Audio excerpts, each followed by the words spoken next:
जी, आज मैंने बहुजन समाज पार्टी के सिंबल पे पर्चा दाखिल किया है। जी जी जी। क्या लगता है कि एक बार सपा से फिर एक बार बसपा से क्या वजह रही है?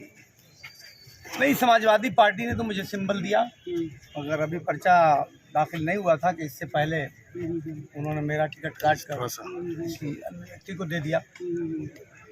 जमाल साहब, क्या वजह है? भाजपा ने दलित कार्ड खेला है। पूरी हो जाए, एक सवाल जो आ रहा है हमारे सामने, जैसे अगर हमारा टिकट पार्टी काट कर अगर तो ये पालकी को देती है, किसी मजबूत आदमी को देती तो हमको कष्ट ना होता, लेकिन उन्होंने एक ऐसे आदमी को टिकट दे दिया जिसका कोई वजूद ही नहीं है ज़मीन पर। अभी 2 महीना पहले राजनीति की करहरे पे शुरुआत की है, तो आखिरी समय तक हमने इंतजार किया और फिर बहुजन समाज पार्टी को हमने ज्वाइन किया और उनका सिंबल लेके आकर हमने आज पर्चा दाखिल किया। सर, आप ये बताएं कि समाजवादी पार्टी से आप रहे हैं, बसपा में आए हैं, भाजपा ने तुरुप का पत्ता दलित कार्ड के रूप में खेल दिया है, तो कहाँ तक आप दलितों में आप पैठ पड़ा पाएंगे? इधर सपा में आपकी क्या भूमिका रहेगी? सबसे पहले तो मैं आपको ये बताना चाहूँगा कि जब से आरक्षण लागू हुआ है, पहली मर्तबा नगर पालिका मऊ की सीट जो है वो सामान्य हुई है। अब दोबारा सामान्य होने के लिए 35 साल इंतजार करना पड़ेगा। तो ऐसी स्थिति में भी सामान्य को नज़रअंदाज करने का काम जो भारतीय जनता पार्टी ने किया है, तो ये मेरी समझ से परे है। दलितों की कहाँ तक जाएंगे?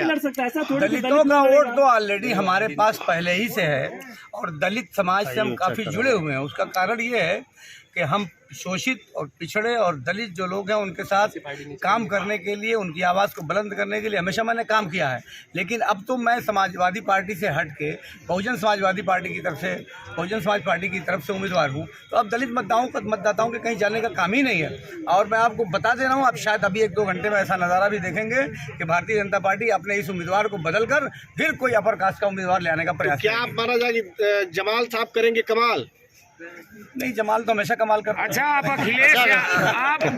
आप अखिलेश यादव के साथ प्लेन में थे, आपने बड़ी वफादारी की बात कही, सोशल मीडिया पर आपने शेयर भी किया, उसके बाद तमाम बातें कही कि पार्टी में कार्यालय पर भी। क्या ऐसी बात आ गई? क्या ये चुनाव लड़ना बहुत महत्वपूर्ण था आपके लिए? देखिए, चुनाव लड़ना तो महत्वपूर्ण था। राजनीतिक व्यक्ति अगर चुनाव न लड़े तो उसका वजूद धीरे धीरे ख़त्म हो जाता है। तो चुनाव तो लड़ना ही था, लेकिन चुनाव मैं नहीं लड़ता अगर यहाँ से समाजवादी पार्टी ने मेरा टिकट काट के तैयब पालकी को दिया होता या और किसी मजबूत उम्मीदवार को दिया होता तो मैं शायद चुनाव नहीं लड़ता। लेकिन समाजवादी पार्टी ने मेरा टिकट काट, मुझे टिकट दिया, फिर टिकट काटा और काट कर ऐसे व्यक्ति को दे दिया जिसका वजूद ही कोई नहीं है। तो मुझे ये महसूस हुआ कि समाजवादी पार्टी ने मेरे सम्मान के साथ कुठाराघात किया है और मैंने इस चैलेंज को स्वीकार किया। और जो यहाँ चर्चा थी कि जिसको समाजवादी पार्टी का सिंबल मिलेगा वही यहाँ से चेयरमैन बनेगा, 4 महीने से चर्चा थी और इस चीज़ को मैं साबित करना चाहता हूँ कि समाजवादी पार्टी को यहाँ मैंने स्थापित किया है 37 सालों की मेहनत के बाद।